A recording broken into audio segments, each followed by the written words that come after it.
Hey everybody, in case you missed last night's meeting, Buying Without Banks, where I covered seller financing and how to speak to sellers, I have a quick recap today. This recording is actually a recording from when I presented the same content to another group, to a friend of mine's mastermind group. So I didn't record the actual GD-RIA meeting, but so that you can stay caught up, this is the same content, so it'll match up with next month where we talk about private lending. So this recording and this month's meeting was about how to talk to sellers, how to structure seller finance deals, how to present the benefits to the sellers so that you are serving them by informing them of how to do it. And then next month, we're going to talk about how to speak to private lenders, how to structure those deals, and how to have more of your deals funded from private lenders. So hope this video helps. Enjoy, and I'll see you next month. So as Steven mentioned, that's kind of what I've done in real estate investing. I just got some bank money recently, but built my portfolio without any bank involvement. And the process is going to be the same, whether it's a seller or a private lender. So we're going to touch on both today. And I have a ton of information, so I'm going to run through it, try and fit it all in, and then I'll answer any questions you have. So basically, the structure of a real estate deal is going to be the same, whether it's traditional financing, creative financing, or private lending. It's just where the money comes from for the deal. And whether it's a bank, traditionally creative financing is from the seller, or you get that money from a private lender. So real quick, if you consider what if funding was not a problem, how many units would you buy, or what difference would it make in your life? Because that is really what it boils down to, is what the impact would be on your life. And realize we need a shift in perspective for this whole discussion, that the money is made in putting the deals together. So it's not the money that's the prize. It's not finding this special seller or this secret private lender. It's you and your deal are the prize. So when you're presenting, whether that's to a bank, a seller, or a private lender, realize that they need you and your successful deal. The bank needs to make loans. The seller's distressed and needs help.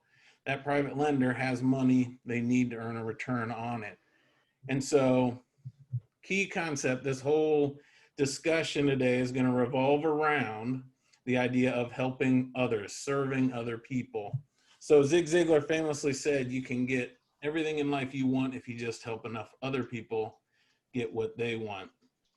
And so today we're talking about getting financing from sellers or getting it from private lenders. And in both situations, we're just helping them get what they want. As simple as that. So what is creative financing? Get into the nitty gritty here. Essentially, creative financing is where the seller provides the loan for the real estate. So in a traditional transaction, you have a buyer and a seller. The bank provides the loan so that the deal can get done. With creative financing, generally the seller is the one providing that loan.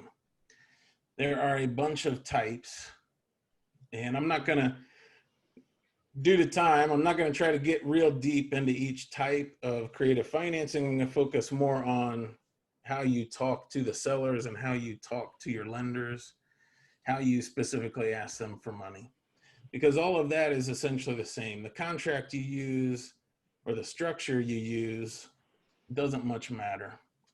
But some different types of creative financing, you can do a land contract, also called a contract for deed in some states, where you pay them over time, they keep the deed, you get the deed when you pay off the contract. Subject to, where you receive the deed and you just start paying on a loan that they have with a bank. Wrap mortgage, owner held mortgage, similar concepts. Lease option is where you rent the house and you have an option to purchase it at a set price for so many years. 0% interest offers, I put that in there. You can use that with a land contract. Wrap mortgage, owner held mortgage, you can use it with different structures, but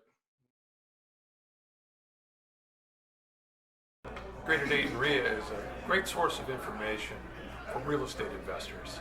You can learn what you need to do to succeed. You can learn the different opportunities that there are in the marketplace, and you can meet a lot of people that know about this from their own experience. It's a fantastic organization because you can network with more seasoned investors. You meet all kinds of different vendors each time, insurance companies, title companies. There's always a different group of people here. And even though I've been involved in real estate since '99, every time I come to a meeting I learn something different. You could also find contractors here. It's just a really great way to network. The benefits that I've gotten from GD REIA over the years is being able to tap into a pool of knowledge from experienced investors, experienced speakers that allow me to overcome any obstacles I might have from what I'm not familiar In with. GD REIA, we learned that this is a team sport, and being a landlord requires quite a few people to help. In GD REIA, we found our accountant, attorney, property manager, realtor who furnishes the leads for the properties, and I believe the appraisers. GD REIA in 2010 to invest. The whole team was there. I had a property manager, realtors who had deals, and now I have 4 houses that are all turnkey solutions. I've invested in private LLCs. I've even bought a note. So by joining an organization like GD REIA, you too can learn how to be a good investor. And we are an approved vendor with GD REIA. We've been with you guys about 4 or 5 years now, and we love networking with the members, and we're here to help. So anything that they need help with, you can find us here every meeting and ask us whatever questions you need to.